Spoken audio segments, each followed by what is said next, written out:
ఇప్పుడు బిఏ రాజు గారు కృష్ణ గారు మొదటిసారిగా ఎక్కడికి వెళ్ళారు అసలు? బిఏ రాజు గారు ఒక అభిమానిగా తను ఒక ట్రాన్స్పోర్ట్ కంపెనీలో పనిచేసేవాళ్ళు. విజయవాడలో ట్రాన్స్పోర్ట్ కంపెనీలో పనిచేసేవాళ్ళు.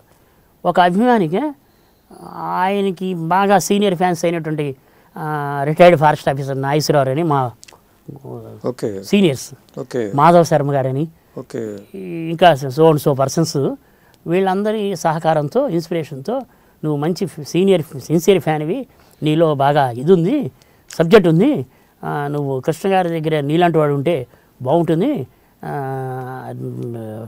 మాలాంటి వాళ్ళకి ఆదర్శంగా ఉంటావు అని చెప్పిన మీదట ఆయనకి కూడా కాస్త సినిమా నాలెడ్జి ఎక్కువే ఉంది. ఎక్కువే ఉండటం వలన ఆయనకు కూడా ఆ ఆలోచన ఉండటం వలన ఆయన ఒక మన చుట్టాలనార జాగ్రత్త షూటింగ్ పెదపాడులో జరుగుతున్నప్పుడు, ఏలూరు దగ్గర పెదపాడులో జరుగుతున్నప్పుడు, విజయవాడ హెడ్ క్వార్టర్గా ఉన్నప్పుడు ఆయన కృష్ణ గారిని షూటింగ్లో కలవటం, ఆయన మీద ఒక కవిత రాసి చూపించి, నేను ఇలా ఫలానా విజయవాడలో అభిమానిగా ట్రాన్స్పోర్ట్ కంపెనీలో పనిచేస్తాను, మీ దగ్గరికి వచ్చి నేను జాబ్ చేయాలనుకుంటున్నాను, మీ సేవ చేసుకోవాలనుకుంటున్నాను, మీ అభిమానిగా మీ దగ్గరే ఉండిపోవాలనుకుంటున్నాను అని అంటే, ఆయన కూడా వెంటనే అంటే ప్రతిదానికి తొందరగా ఆయన ఇది అయిపోతాడు, ఆకట్టుకుంటారు, స్పందించేస్తాడు ఆయన. సరే దాని ముందు వచ్చేసే అన్నాడు. అంటే వెంటనే మాధవరావుకి చెప్పి, ఇగో ఇతను మన దగ్గరికి వచ్చి ఉంటాడట, ఫ్యాన్స్కి ఉత్తరాలు రాస్తుంటాడు, వచ్చి మన పద్మాల ఆఫీస్లో ఉండమను అని చెప్తే ఈయన హైదరాబాద్ మెద్రాస్ వచ్చి పద్మాల ఆఫీసులో కేర్ ఆఫ్ ఉండి ఫ్యాన్స్కి ఉత్తరాలు రాయటం. ఫ్యాన్స్ అప్పటిదాకా ఈ వ్యవహారం ఎవరు చూసేవాళ్ళు? అప్పటిదాకా కృష్ణ గారికి చాలా శ్రేయాభిలాషి, చాలా ఆప్తమిత్రుడు మోహన్ కుమార్ గారు. ఆయన జర్నలిస్టులో చాలా సీనియర్ కూడా. ఆయన కృష్ణ గారికి జర్నలిస్ట్ కన్నా ఫ్రెండ్గా బాగా క్లోజ్. సో ఈ కృష్ణ గారును మోహన్ కుమార్ గారు ఇద్దరు కూడా, కృష్ణ గారు సినిమా నాలెడ్జ్, సినిమా భాషలో చెప్పాలంటే కృష్ణ గారు సోహన్ బాబు లాగా కలిసి తిరిగేవాళ్ళు, కలిసి తిరిగేవాళ్ళు, అన్ని షేర్ చేసుకునేవాళ్ళు. ఆ మోహన్ కుమార్ గారు ఎప్పుడూ కృష్ణ గారికి ఒక జర్నలిస్ట్ మిత్రుడిగా, శ్రేయాభిలాషిగా ఉండేవారు. ఆయన ఫ్యాన్స్కి ఉత్తరాలు రాయటం అనేది మొదట్లో స్టార్ట్ చేసిన వ్యక్తి ఆయన. తర్వాత ఉమామహేశ్వరరావు, ఇప్పుడు రామోజీ ఫిలిం సిటీ సంబంధించిన వ్యవహారాలు చూస్తున్నారు. ఆయన కొండపనేని రామలింగేశ్వరరావు బ్రదరు, తెనాలైంది. ఆయన కూడా ఒక జర్నలిస్ట్, మెడ్రాస్ వెళ్ళి ఒక జర్నలిస్ట్గా పిఆర్ఓగా కృష్ణ గారి ఫ్యాన్స్కి ఉత్తరాలు రాస్తూ ఆయన కొంతకాలం చేశారు. తర్వాత బిఏ రాజు గారు ఫ్యాన్స్కి ఉత్తరాలు రాయటం మొదలెట్టారు. మొదలెట్టిన తర్వాత ఆ విధంగా ఉత్తరాలు రాయటం మొదలెట్టిన తర్వాత కృష్ణ గారే పిఆర్ఓలు కూడా చేయి అయ్యా, నువ్వు మొదలెట్టి పిఆర్ఓలు చెయ్యి, నేను చెబుతాను మన సినిమాలకి అని చెప్పి ఆయనే పిఆర్ఓ చేయించారు.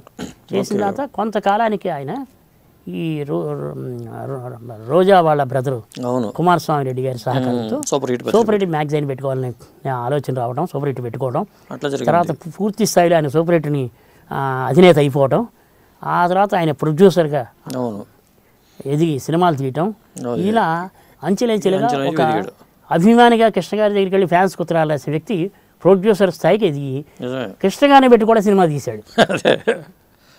ఇప్పుడు మరి బిఏ రాజు గారు కెరీర్ అలా ప్లాన్ చేసుకున్నారు, మరి విజయవాడలో కృష్ణ గారి అభిమాన టీంలో మీరు మీ కెరీర్ ఎలా ప్లాన్ చేసుకున్నారు? మేము ఒక అభిమానిగా సింహాసనం సినిమా రిలీజ్ కృష్ణ గారిని ఎక్కడైనా కలిశారా మీరు అసలు? కలిశాను. ఎప్పుడు అది ఫస్ట్ టైం ఎప్పుడు కలిశారు? ఫస్ట్ టైం కొడుకుదిద్దిరి కాపురం షూటింగ్లో అన్నపూర్ణ స్టూడియోలో కలిశాను. కొడుకుదిద్దిరి కాపురం షూటింగ్లో అన్నపూర్ణ స్టూడియోలో కలిశాను. సింహాసనం సినిమా నేను అది 70mm సినిమా అయినప్పటికీ కూడా నేను గుడివాడ శరత్లో 35mm సినిమా చూసాను ఫస్ట్. అసలు అది సినిమా 70mm. అవును. ఆ క్రేజ్ మామూలు క్రేజ్ కాదు. విజయవాడ ఓరవసిలోనే అక్కడ ఉండేది అప్పుడు. మామూలు క్రేజ్ కాదు అది, రాజు. మామూలు క్రేజ్ కాదు అది. అది ఏమైందంటే నేను అప్పటికి గుడివాడలోని 35mm చూసి తర్వాత విజయవాడలో చూశాను. చూసి ఈ విజయవాడలో ఫ్యాన్స్తో పాటు తిరుగుతున్నప్పుడు సింహాసనం 100 days ఫంక్షన్కి మా యూత్ లీడర్ భవానీ ప్రసాద్, చంటి అంటాం, అతను సహకారంతో వాళ్ళు బస్సు వేశారు ఫ్యాన్స్ని చెన్నైలో సింహాసనం ఫంక్షన్కి వెళ్ళటానికి. అప్పుడు ఆ బస్సులో వాళ్ళతో పాటు నేను కూడా సింహాసనం ఫంక్షన్కి వెళ్ళా. ఫస్ట్ టైం నేను చెన్నై వెళ్ళటం అదే అభిమానిగా. అంటే నభూతో నా విషిద్ది. అసలు తమిళ స్టార్స్ అంతా కూడా చాలా ఆశ్చర్యపోయారట. ఒక తెలుగు స్టారు సినిమా ఫంక్షన్కి చెన్నైలో జరిగితే ఇన్ని వెహికల్స్ ఇంతమంది ఫ్యాన్స్ రోడ్లు ఎక్కడ చూసినా జాము, ట్రాఫిక్ జాములు, ఎక్కడ చూసినా వ్యాన్లు, బస్సులు, కార్లు వచ్చారు అక్కడి నుంచి ఆంధ్ర తెలంగాణ నుంచి. ఆశ్చర్యపోయారు. ఆ ఫంక్షన్ టైంలోనే తో పాటు నా పిలిపే ప్రభంజనం ప్రారంభోత్సవం జరిగింది VGP గ్రౌండ్లో. అప్పుడు ఆ ముందు నా పిలిపే ప్రభంజనం స్టేజ్ మీద ప్రారంభోత్సవ కార్యక్రమం కూడా చేశారు.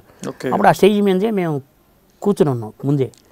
తర్వాత ఫ్యాన్స్ ఒత్తిడి ఎక్కువైపోయి చాలా అసౌకర్యం కలిగి ఫ్యాన్స్ ఎక్కువైపోవటం వల్ల అక్కడ ఆర్గనైజ్ చేయలేక ఇబ్బంది పడి నా పిలిపే ప్రభంజనం ప్రారంభోత్సవం అయితే ఎలాగోలా ఓపెనింగ్ చేయగలిగారు, కానీ ఫంక్షన్ అక్కడ జరపడానికి చాలా ఇబ్బంది అయిపోయింది. అప్పుడు వాళ్ళు అప్పటికప్పుడు ఫంక్షన్ని ఒక స్టార్ హోటల్లో అప్పటికప్పుడు మార్చేసి కొంత ముఖ్యమైన వాళ్ళని పిలిచి సినిమా వాళ్ళని అక్కడ చేసేసారు. అక్కడ వరకు ఫ్యాన్స్ ఉన్నారు. తర్వాత ఆ విధంగా నేను ఫస్ట్ టైం చెన్నై వెళ్ళి సింహాసనం ఫంక్షన్ కానీ వెళ్ళి ఆ స్టేజ్ మీద కృష్ణ గారిని చూసుకున్నాం. అంతే జరిగింది. అదే మీ కెరీర్ మరి ప్లానింగ్ ఎలా చేసుకున్నారు? ఎలా చేసుకున్నాం అంటే యాక్చువల్గా నేను విజయవాడలో చదువుకుని జాబ్ చేసేసుకున్న తర్వాత ఈ అభిమానం అలాగే కొనసాగుతున్న తర్వాత నేను ఈనాడులో మార్గదర్శి మార్కెటింగ్లో జాబ్ నిమిత్తం 1987 జూలై 1న హైదరాబాద్ వచ్చారు. వచ్చినప్పుడు మా కజిన్ బ్రదర్ జొన్నవతిల రఘుమూర్తి గారు ఆ ప్రియా అకౌంట్స్లో పనిచేసేవాళ్ళు. ఆయన స్ఫూర్తితో నేను అక్కడ నువ్వు చదువుకున్నవాడివి, డిగ్రీ చదువుకున్నవాడివి, మంచి కంపెనీలో చేయాలి జాబు అని చెప్పేసి అని చెప్పి ఆయన అక్కడికి పిలిపించి జాబ్ ఇప్పించారు. అక్కడికి వెళ్ళి జాబ్ చేస్తున్నప్పుడు కొంచెం హైదరాబాద్ వచ్చేసాం. హైదరాబాద్ వచ్చిన తర్వాత కృష్ణ గారు అప్పటికి ఎక్కువగా పద్మాల స్టూడియో కట్టేయటం, షూటింగ్లు ఎక్కువ మెడ్రాస్లో ఉంటున్నా సరే షూటింగ్లకు తరచుగా రావటం ఇవన్నీ జరుగుతున్నాయి. జరుగుతున్న టైంలో నేను ఉప్పలపాటి సూర్యాని బాబు గారిని కృష్ణ గారి సిస్టర్ హస్బెండ్, రెండో సిస్టర్ హస్బెండ్, ఆయన మా కజిన్ బ్రదర్ జొన్నబెత్తల కృష్ణమోహన్ గారి ఫ్రెండ్. ఆయన ఫ్రెండ్ అవటం వల్ల మా ఫలానా కృష్ణమోహన్ గారి బ్రదర్ని అండి అని చెప్పి నేను ఆ సూర్యాని బాబు గారిని కలిసి కృష్ణ గారి అభిమానిగా ఆయన దగ్గర చనువు పెంచుకున్నాను. నేను ఈనాడులో పనిచేయటం వల్ల ఆయన ఈ సూర్యాని బాబు గారు అప్పట్లో కాంగ్రెస్ పార్టీ ఎలక్షన్స్లో ఇలా తిరుగుతుండేవాడు. రామారావుకు అపోజిషన్గా కూడా పోటీ చేశాడు ఆయన గుడివాడ. చేసినప్పుడు నేను చేసింది మార్కెటింగ్ అయినా అక్కడ నేను పనిచేసేటప్పుడు ఆ పేపర్లో తిరిగేయటం సబ్జెక్ట్ మీద తో కలిసి ఫ్యాన్గా డిస్కస్ చేస్తున్నాను. చేసి సూర్యాని బాబు గారిని కృష్ణ గారిని కలుస్తానండి ఒక అభిమానిగా, నేను ఇంతవరకు కలవలేదు అని అంటే ఆయన మా అన్నయ్య గారి ఫ్రెండ్ అవ్వటం వల్ల నా మీద నా ప్రేమతోనూ అభిమానంతోనూ వాళ్ళ పిఏ నారాయణరావుని పంపించి కృష్ణ గారిని కల్పించు అని చెప్తే ఫస్ట్ టైం అన్నపూర్ణ స్టూడియోలో కొడుకు దిగిన కాపురం షూటింగ్లో కృష్ణ గారిని వెళ్ళి కలిశాను. కలిసినప్పుడు ఎవరు ఏంటి అని అడిగితే ఆ నారాయణరావుని ఇలా మీ అభిమాని అంటండి సూర్యాని బాబు గారు పంపించారు, వాళ్ళ ఫ్రెండ్ వాళ్ళ బ్రదర్ అంట, మీ అభిమాని అంటే ఈనాడులో పనిచేస్తున్నారు, మిమ్మల్ని కల్పించమన్నారు అని అంటే అలాగా అని. అది మీ ఏ ఊరు ఏంటి ఇక్కడ ఈనాడులో ఏం చేస్తున్నావు, ఎప్పటి నుంచి అభిమాని అని ఇవన్నీ మామూలుగా అడిగారు. అయిపోయింది. ఒక ఫోటో దిగుతారంటే దిగమన్నారు. వాళ్ళ స్ట్రీట్ ఫోటోగ్రాఫర్ని పిలిచి ఫోటో దించారు. అది ఇప్పటి వరకు ఆ ఫోటో నాకు రాలా. ఆ ఫోటో ఇప్పటి వరకు నాకు రాలా. కానీ తర్వాత కొన్ని వేల ఫోటోలు దిగా ఆయనతో కొన్ని వేల ఫోటోలు దిగా. ఆ ఫోటో మటుకు ఇప్పటి వరకు రాలా నాకు. అంతే కొన్ని అంతే అలా అయిపోతుంది.